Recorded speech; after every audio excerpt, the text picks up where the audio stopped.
Ahead of the Lok Sabha election, Gram Chalo Abhiyan has been started across the state with the initiative of BJP in the entire country as well as in the state. Gram Chalo Abhiyan started on Saturday in Chief Minister's Dr. Manik Saha's constituency, Bordwali.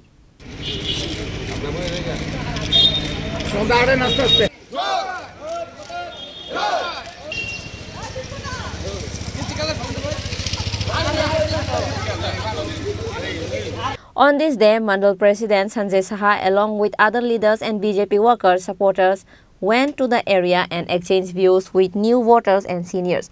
Mandal President Sanjay Saha said that Gram Chalo Abhiyan has started in 60 assembly areas of the state. There will be one leader in each assembly area.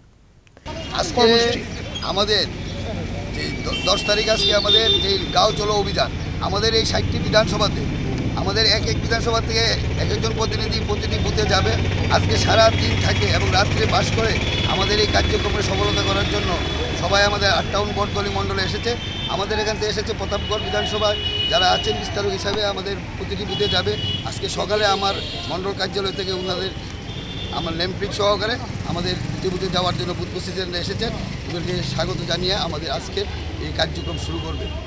Reported by Pranab from Agartala, Chini Khorang.